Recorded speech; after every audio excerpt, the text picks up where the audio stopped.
Welcome to the channel students. तो इस video में हम मैथ्स एग्ज़ाम की प्रेपरेशन के बारे में बात करने वाले हैं।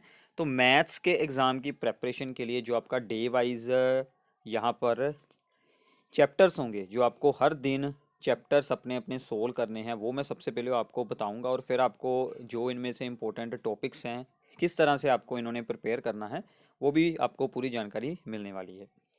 तो सबसे पहले अगर हम बात करें तो आपको जो आज का आपका डे होगा, ठीक है ना, 6 मार्च का, इसको भी यूज़ करना है अच्छे से। इसमें आपके दो छोटे चैप्टर्स होने वाले हैं। एक तो आप लोगों ने कर लेना है एलपीपी चैप्टर है, जो आपका लीनियर प्रोग्रामिंग, जिसमें आप लोगों ने ग्राफ्स बनाने होते हैं। इसमें से आपको एक 4 मार्क्स का या फिर 3 मार्क्स की प्रॉब्लम और साथ में एक एमसीक्यू या फिर दो एमसीक्यू, इसमें से 5 नंबर का पेपर आता है। ठीक है।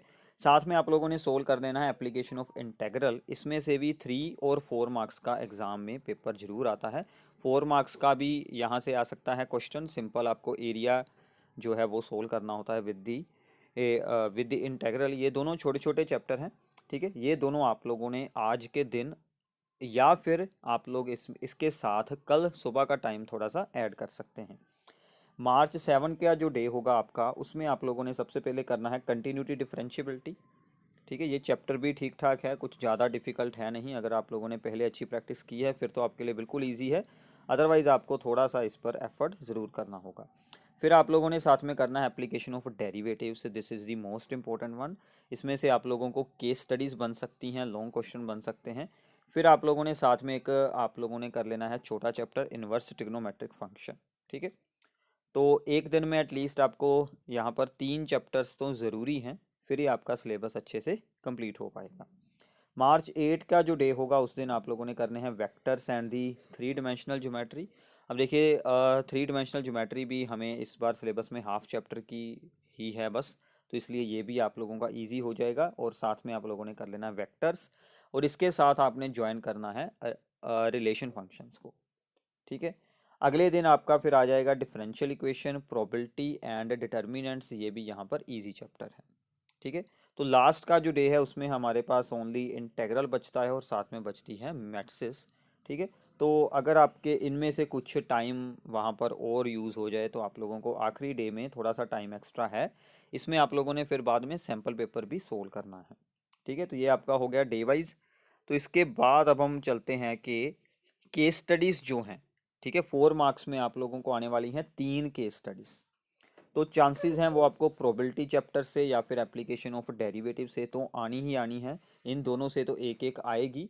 और जो थर्ड है वो आपकी इनमें से भी किसी भी चैप्टर में से आ सकती है एक और केस स्टडी। ठीक है, एओडी में से आने के चांसेस हैं 2 केस स्टडी, या फिर आपको साथ में मैट्रिसेस और डिटर्मिनेंट से भी केस स्टडी बन सकती है। ठीक है। एक और चैप्टर बनता है यहाँ पर 3D का, उसमें से थोड़े बहुत चांसेस हैं, उसमें से भी केस स्टडी बना सकते हैं। लॉन्ग क्वेश्चन जो यहाँ पर आएंगे 5 मार्क्स वाले, वो आपके एप्लीकेशन ऑफ इंटेग्रल से बन सकता है। ठीक है, रिलेशन फंक्शन से ये चीज़ हो सकती है। ठीक है, 3D से और डिटर्मिनेंट से। अब देखिए यहाँ पर जो चैप्टर है आप लोगों का 3D, इसमें से या तो आएगा लॉन्ग क्वेश्चन या फिर आएगी केस स्टडी। दोनों में से एक साइड पर हो ये चैप्टर होगा ही होगा। काफ़ी स्कोरिंग चैप्टर है। ठीक है। और फिर जो यहाँ पर हैं 3 मार्क्स के क्वेश्चन, वो आपके इंटेग्रल में से ज़्यादा आने वाले हैं, क्योंकि इंटेग्रल में से आपको 3 मार्क्स में एटलीस्ट 2 या फिर 3 प्रॉब्लम्स तो मिलने ही वाली हैं। डिफरेंशियल इक्वेशन में से भी आएंगे, और फिर एलपीपी में से आपको 3 या फिर 4 मार्क्स की प्रॉब्लम। 4 मार्क्स के तो है नहीं, सो इसलिए आपको यहाँ पर 3 मार्क्स की ही क्वेश्चन आएगा। और एलपीपी में अगर 4 मार्क्स का बनाना हो तो उनको फिर केस स्टडी ही बनानी पड़ेगी। अगर उस पर आती है तो वो बहुत ही यहाँ पर ईजी बन जाएगी। और फिर आएगा प्रोबेबिलिटी में से एक। ठीक है। और फिर जो यहाँ पर इन्वर्स ट्रिग्नोमेट्रिक फंक्शन और रिलेशन फंक्शन है, यहाँ से 2 मार्क्स की एक प्रॉब्लम आ सकती है एप्लीकेशन ऑफ डेरिवेटिव में से भी, और 3D में से 2 आ सकती हैं प्रॉब्लम्स, और साथ में आएगी एक डिफरेंशियबिलिटी से। बाकी आपके यहाँ पर 1 मार्क्स की हैं बाकी सभी प्रॉब्लम्स। ठीक है, वो तो यहाँ पर ईजिली हो जाएंगी। ठीक है। तो ये हो गया कि आपको कौन से चैप्टर्स पर ज़्यादा ख्याल रखना है उसके बारे में। तो अगर हम यहाँ पर बात करें आपका जो स्कोरिंग पार्ट है सबसे ज़्यादा, अब देखिए कि जो आपका यहाँ पर होगा वेक्टर्स एंड 3D, उसमें से 14 मार्क्स का पेपर बन रहा है। ठीक है, वेक्टर्स एंड 3D में से 14 मार्क्स का यहाँ पर पेपर है, और वो सबसे आई थिंक ईजीएस्ट पार्ट है, क्योंकि हमें इस वक्त जो है वो यहाँ पर 3D भी वो जो चैप्टर है वो आपको हाफ हो गया है, इसलिए 14 मार्क्स में आपको जो वेक्टर 3D के ऑलमोस्ट सभी कॉन्सेप्ट्स में से ही प्रॉब्लम्स बन जाएंगी। ठीक है, तो इस चैप्टर्स को आप लोगों ने अच्छे से ज़रूर कंप्लीट कर लेना है। फिर अगर हम बात करें प्रोबेबिलिटी की, प्रोबेबिलिटी भी एक स्कोरिंग चैप्टर है, इसमें से 8 मार्क्स का पेपर आएगा, तो ये भी काफ़ी अच्छा चैप्टर आपके लिए बन जाता है स्कोरिंग। तो साथ में अगर आप लोग एलपीपी को अटैच कर लें तो वो आपका बन जाएगा 5 मार्क्स का। तो सिर्फ आपके ये जो 4 चैप्टर हैं, ठीक है, और साथ में आप लोग ज्वाइन कर सकते हैं मैट्रिसेस एंड डिटर्मिनेंट्स को। मैट्रिसेस एंड डिटर्मिनेंट्स में से आप लोगों को पेपर मिल जाएगा फॉर दी 10 मार्क्स। ठीक है, तो इसमें से आप लोगों के कौन कौन से चैप्टर हुए हैं, मैट्रिसेस एंड डिटर्मिनेंट्स, फिर बाद में एलपीपी, फिर बाद में probability and vectors and 3D। 5 chapters हैं। इन 5 चैप्टर में से ही आपका 37 मार्क्स का पेपर बन जाता है। ऑलमोस्ट हाफ पेपर तो आपका इसी में से ही हो जाएगा। ठीक है भी, तो ये चैप्टर्स आप लोगों के स्कोरिंग हैं, और प्रोबेबिलिटी थोड़ी सी डिफ़िकल्ट हो सकती है, बट मोस्टली उसमें से भी आपको सिंपल प्रॉब्लम्स ही मिल जाती हैं।